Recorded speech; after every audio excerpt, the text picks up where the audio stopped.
Greetings and greetings to you all. Thank you for joining us again in this 5 minute spiritual quest. My name is Mas Abdullah Ngom, and today in this 5 minute journey, we're going to talk about when failures become an opportunity for something greater, and when a curse, a supernatural force that meant to cause harm, turn into a blessing for someone's highest purpose in life. And I'm going to be speaking to the experience. When a dream, a lifetime dream, was shattered into pieces by failure, and that turned out to be an opportunity for greater purpose. I started martial art at the age of 12 in Senegal, West Africa, and I just fell in love with the art. And falling in love with the art that turned into a career. And I had the opportunity to compete internationally. Uh, in that journey, that's where my Olympic ambition was born. So I wanna continue one day to make it to the Olympics. Basically, that was one of the reason I came to the U.S. And when I came to the U.S., I said, well, if I can make it here, and that will be a stepping stone to the Olympics. So basically, that was the major reason I came here to the U.S. And I had the opportunity to participate in many major competition, if it's not all.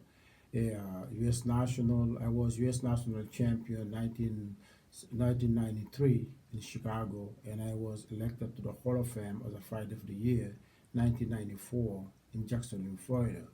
And I participated in many major competitions, Washington National, Empire State National, and many other nationals. So after I was elected into the Hall of Fame, which I didn't expect, it just was a blessing out of nowhere. Um, then I was invited back home to Senegal. Then when I get back, I say I have only one dream left on my do list, the Olympic. If I can make it to the Olympic, I can be retired. Even when I went to Senegal after the Hall of Fame, when I was asked, are you be retired or what is your next goal? My answer was one day to represent Senegal in the Olympic. And as you can see here in this article, newspaper article, this is when I went back home, 1994. As you can see in the highlighted,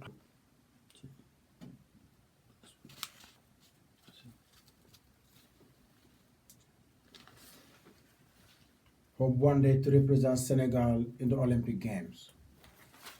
So my Olympic my Olympic ambition or my Olympic dream is almost lifetime dream. Started in a very early age in my career when I chose martial art to be my career. When the opportunity presented itself, was 1999. I was in Florida when my federation called me that they want me to represent Senegal in the Olympic 2000 in Sydney. So I was so excited. I said, okay, this is the opportunity I've been waiting my whole life. So I made the arrangement that necessary and started training. I had 3 months before the tryout, which was held in South Africa, Johannesburg in South Africa. I went to South Africa for the tryout. Basically, I was the favorite. That everybody thought that I'm the one who will come out first to for the Olympic tryout. When I got to the airport, um, as you can see, this is this is the newspapers, Sowetan newspaper. I was in the front page, and if you read the caption, martial arts superstar who hit town yesterday, and here on bold letter, I don't know if you can see it, read Going for the Gold. So basically, I was the favorite that many thought I would have no challenge to the Olympic journey. I thought so too, not in the arrogant way, but I was ready physically and mentally than I have ever done in just about all my competitions. But something happened, something terrible happened, something unexpected and terrible happened. What cost me my Olympic dream, a lifetime dream, shattered into pieces right before my very own eye. And this were, and the cause was not lack of training or any other event. This was when a supernatural force manifests to alter reality in a very horrible way. I know curses, I heard curses, I experienced it myself. But this was so rapid, so powerful,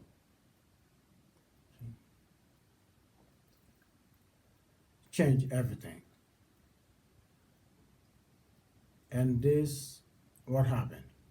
When we were at the Olympic Village, usually the bus come and take the athletes, the buses come to take the athletes to go to the city. There's a big mall where you go shop and just hang around to get out of the village for short time. Then I was there with my team and many other teams. We went to the mall. Then we came out. When we came out outside the mall, there's a big open area, and we were waiting for the buses. And while we was sitting there, a car came by, not too far from me, and a guy get out of the car and walk toward us. Then he walked straight toward me, to me, and he said, "My mistress wanna talk to you." Automatically, I hesitated. Why someone in a car want me to go to the car to talk to them? Why don't she came out? I hesitated because as a bodyguard, I did bodyguard, and when you do bodyguard training, you know those are the things you don't do. You don't go to a car where the occupants are not visible. And knowing the history of South Africa, I hesitated a little bit because whatever gonna happen to me, I want that happen to me here where everybody is watching, but not going to the car and to meet someone I don't know who they are, why they cannot get out of the car. Basically, all these things go so rapidly in my mind. Then I tell the guy, why don't she come out? And the guy said nothing and went back to the car. Went to the car talking to whoever was in the car, then came back. And he said, "You from Senegal?" Yes. I said, "Yes." He said, you're gonna go down. You're gonna go down. I said, "What?" He said, "Yes, you're gonna go down. You'll see." And I look at this guy, he just walked in the car. I said, "Screw you. Who you think you are? Screw you." And my team was, "What the hell is wrong with this guy?" I said, "Oh well, don't mind. This is just some maybe some knucklehead." But something happened. I don't know who those people were, but one thing I know, they were not ordinary people. Because after they left, just 10 minutes, my head was start pounding.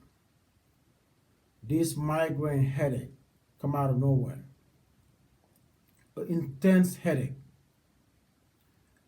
Uh, When we got to the Olympic Village, I asked the doctor, our team doctor, say if you have any Advil or Tylenol because I have a headache that is really killing me right now. He gave me, I take 2 pills, aspirin.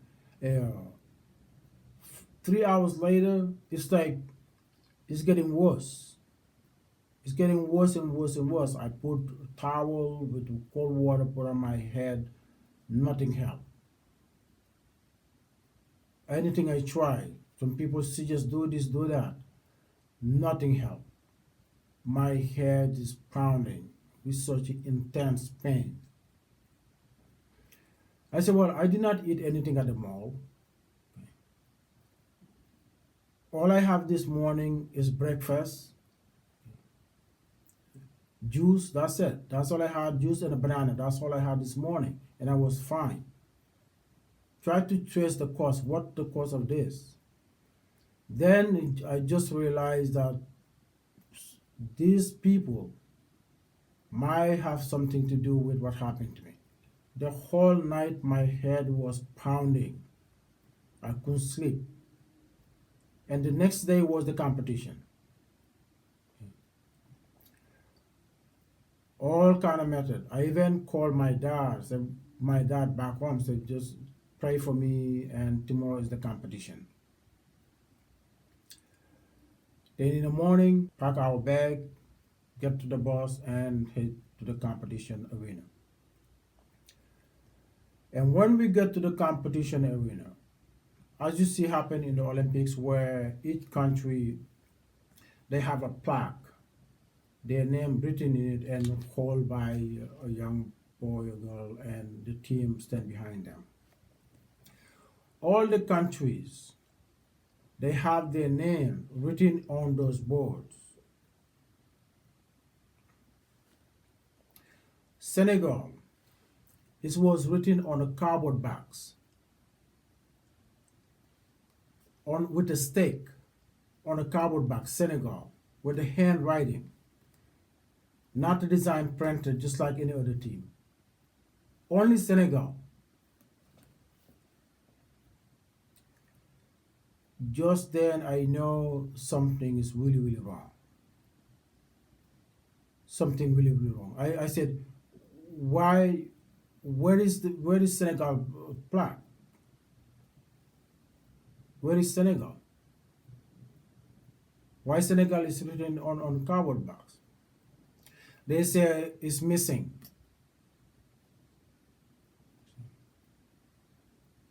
And everything starts sinking in. Everything starts going wrong. From the opening ceremony to me stepping in the ring, my first fight, I put my gi, they have to change my gi twice. Okay. It's like someone was there just to mess things up. You know there's something really, really wrong. But you pulled all the strength within yourself. I say, even if it was the devil standing here, you're gonna fight him with everything you got. That's it. There's no turning back. You're not sick, nothing is wrong. Go and do what you have to do. I went. I fought. It's like you tie bricks in my legs. If I move, it's like someone is behind me pulling me back.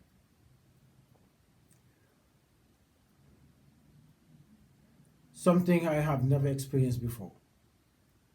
I know there was something there that cannot be seen beyond any reasonable doubt. My first fight, my Olympic ambition, dream, hope, aspiration was shattered into pieces, came to an end. Right there, my first fight. My first fight, the Olympic tryout, my Olympic ambition came to an end. A lifetime dream came to an end right there. Everybody was saying, what happened? What happened? I don't know. All I know that it's over and something really, really wrong. Something went wrong and it's over. And start on my blaming list. Who were these people and how they were able to do what they have done? And God, where were you? Usually I can pray, but if God was watching them doing it and do nothing, what maybe it's just like God don't care. So say God, just put God to the side. This is your situation to deal with it. Because if God cared, He would have do something about it. Because I'm going out to the dark. I'm going out to the dark. From that moment, your thoughts become very toxic, toxic to your spirit. It will consume you with darkness. That night was the longest night. Confused, uh, angry, all emotions. But the Olympic tryout was the Olympic tryout and the All African game, which will be held 3 days after the Olympic tryout. Then I said to myself, you cannot stay here feeling sorry for yourself or blaming anybody. Get up. You have the All African Games that will be held in 3 days. Get yourself together and finish what you're here to do. You are here to compete in both competitions. The Olympic didn't go through. You have the next competition in 3 days. Get yourself and finish that. Then when it's all done, then you can think about what to do from that. I stay the 2 days in the room. Didn't go nowhere. Just meditating, just clear up my mind. Because I know I don't want my career to end in this fiasco. Then I went to the All African game. People thought that I'm not gonna fight because of the disappointment what happened. And the coach come, are you gonna fight? I say, yes, I'm gonna fight. And they probably thought of what happened to me there is just gonna repeat itself. Okay. And I was not fighting for medal or for anything. I was fighting for purpose because I cannot allow or for my career to end as a defeat. Because even if I lose the next competition, at least this didn't stop me. That I have to make sure. I have to make sure I can pull myself up to get back to it. So I was fighting for purpose because if I do that, then I can deal with whatever come next. I can deal with the situation.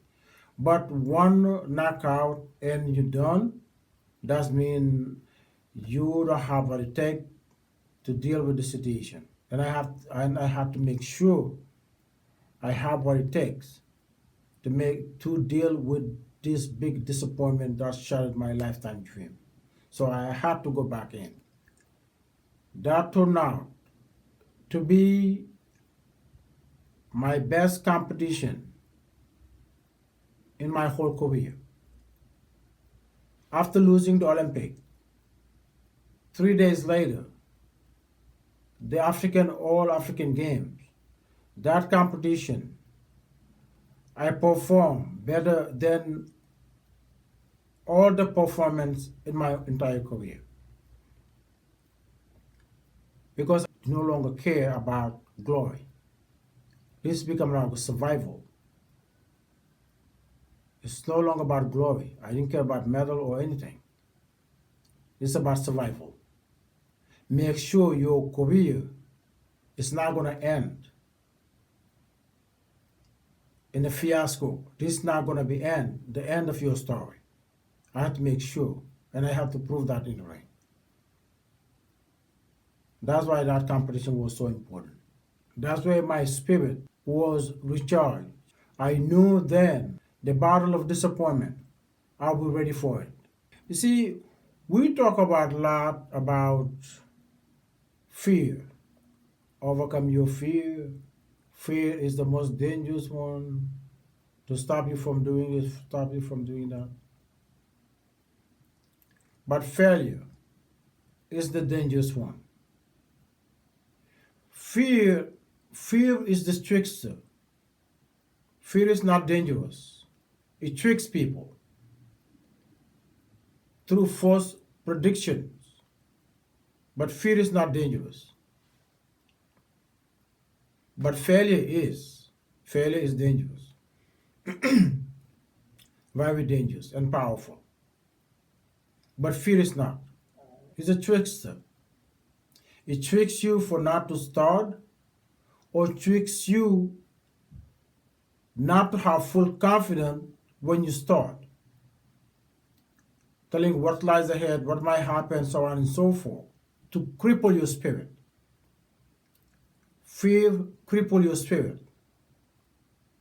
by false prediction, but fear is not dangerous. If you understand the nature of fear, fear is not powerful, it's not dangerous, it's full of tricks.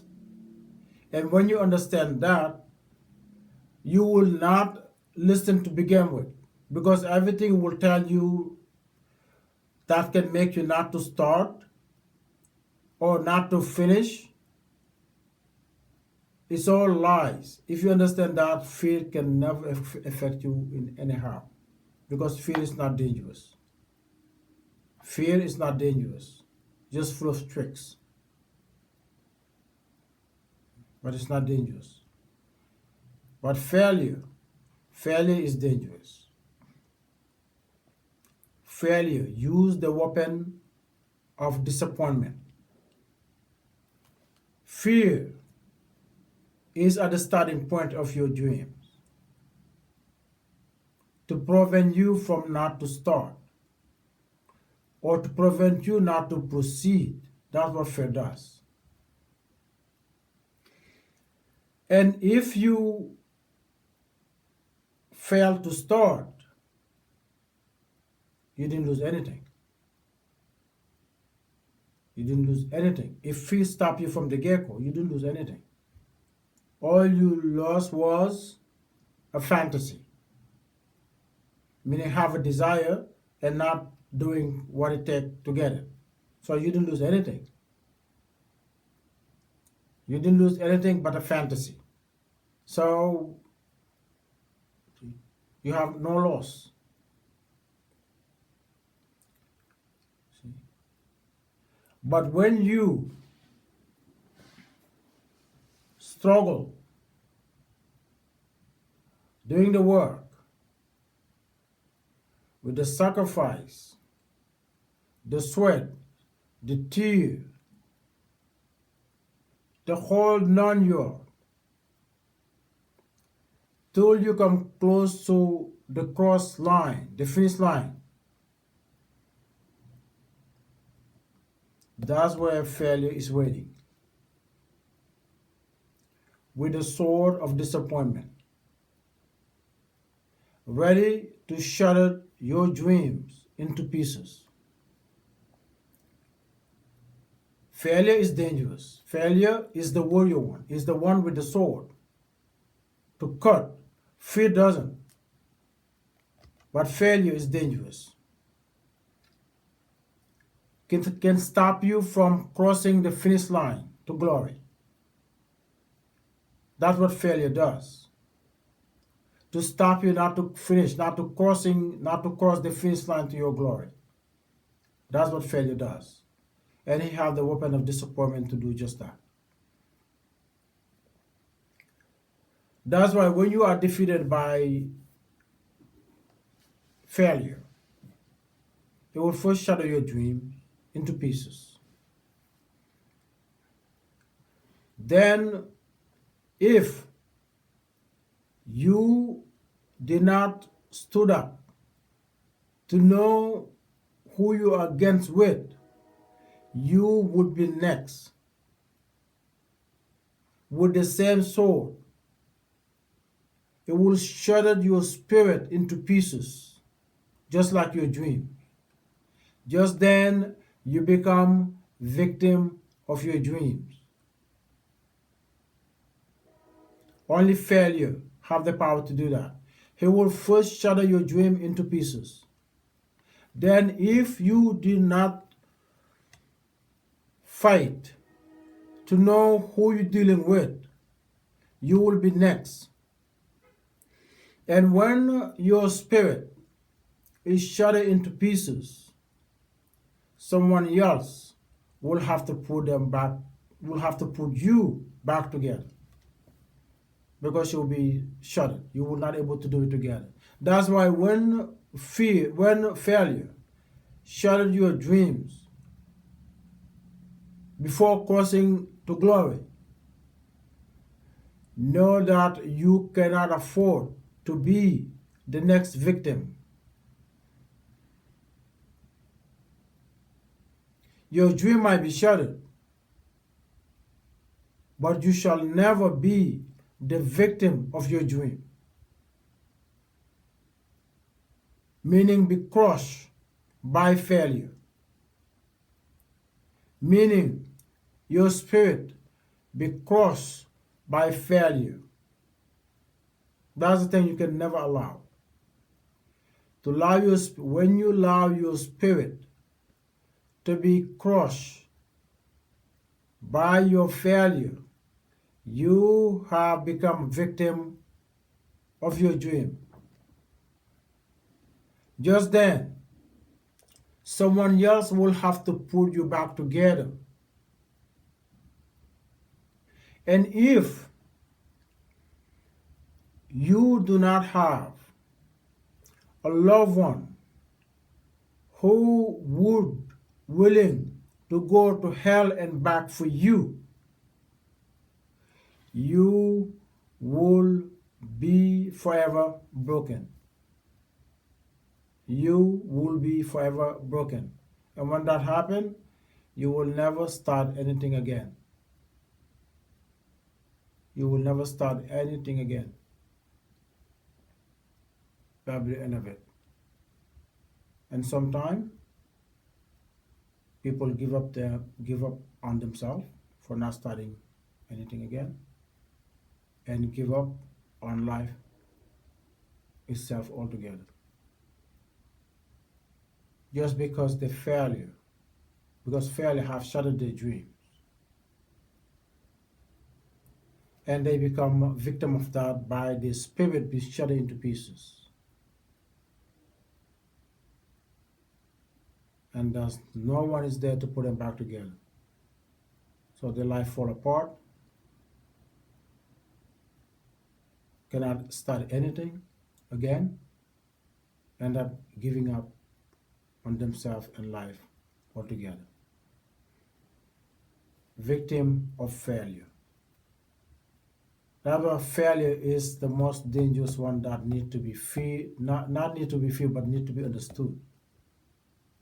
It's the one that need to be understood. It's the warrior with the might. Failure is the warrior with the sword. The sword that can shatter dreams into pieces and shatter spirits into pieces as well. Failure is the warrior that can make one give up on themselves and give up on life altogether. Not fear. Fear is a trickster.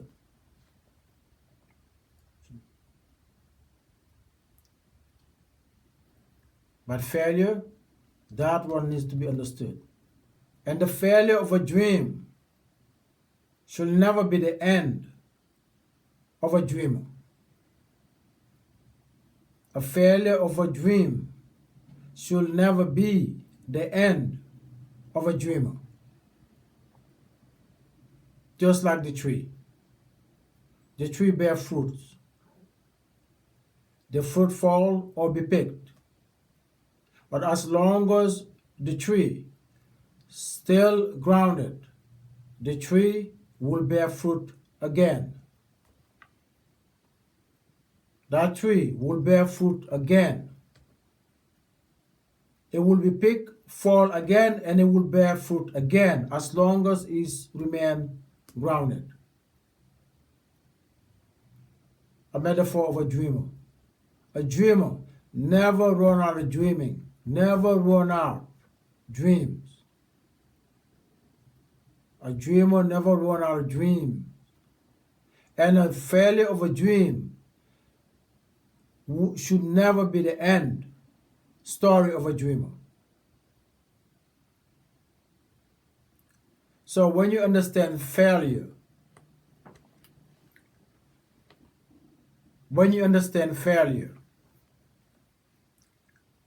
you will never allow failure to determine the end of your story as a dreamer. After that competition, the All African game, that's where my Olympic failures become opportunity for something greater. Because from that point, I vow that never stop striving. This moment of failure cannot determine or be the end of my athletic career. That's the opportunity I was presented to end it here or to keep going. And I take the opportunity to be better every day. I want to be better than yesterday. I'm still training like an athlete. And I want to keep doing that as long as life presents the opportunity.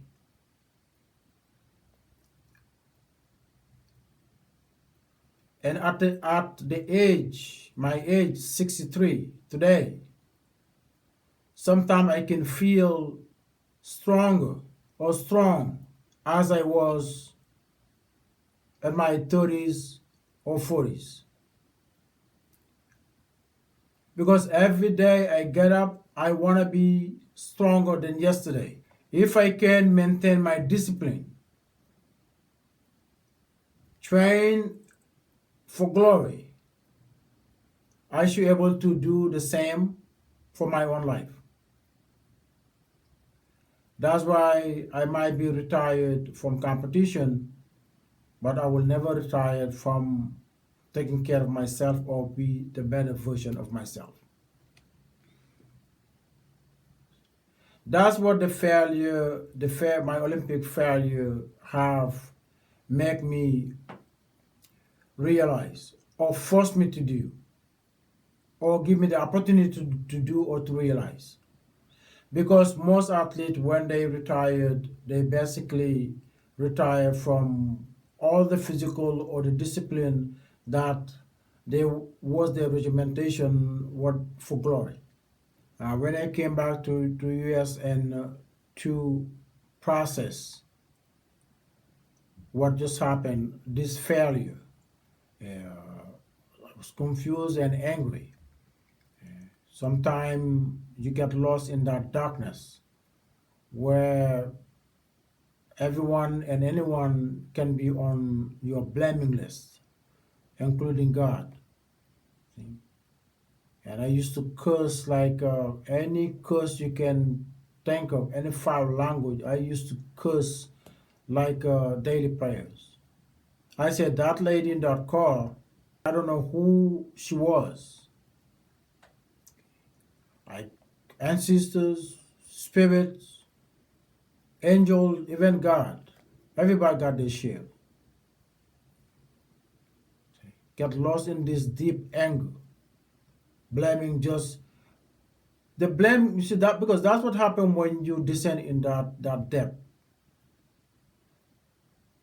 and start the list of blame. You gonna go blaming people, even to those who do not even know you exist, because it become like a relief, or drugs, or fuel. Irresponsible, irresponsible. Why should do that? Why should you do that? Why shouldn't do that? Everybody blame, blame, blame. See? But those people in that core who I believe responsible, and the fun, and after the competition, after I was defeated, after my Olympic ambition died, the headache, the migraine I felt before that, everything,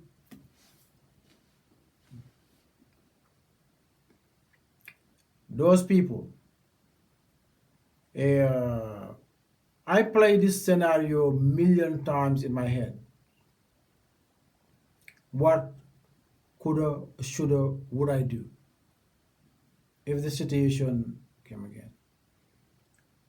Sometimes I just say, I would just wanted to know, go to the court and see who that mistress was, who that lady was. When I really, really get angry, I say, I would go just to see who she was. Even if she was, knowing what I know for how things unfold, I say, even if she was off someone like that, even if she was offering me to give me something that will make me win the gold medal, I will not take it. I will not want anything to do with someone who had that might and use it in a petty way. Use it in a petty way to destroy one's dream. I played this scenario a million times in my head. What could I, should I, would I, if the moment came again? But my curiosity, my first option, the curiosity of knowing who that lady was. That would be the first thing I would want to know. Who that petty lady was. To shatter someone's dream senselessly in a petty way. And what that moment did, later of course I understand. That moment was an initiation into spiritual warfare. Because if someone can alter physical reality in a negative way without lifting a finger, that's fascinating. That's when that curse, what was caused pain and harm and pain, have turned into a blessing. Because you have elevated me to understand more about spiritual warfare. That moment have awakened my spirit to see clearly that there's more into life than what I can see. Because if physical reality can be physically altered without lifting a finger, does prove that we are more than what we are made to believe. If a mind possesses the knowledge, if a mind possesses the knowledge to alter physical reality without lifting a finger, that means we hold immense power. And maybe that immense power that can alter reality for evil or for illness or to harm someone. Maybe that also can be the same case when it comes to do something good.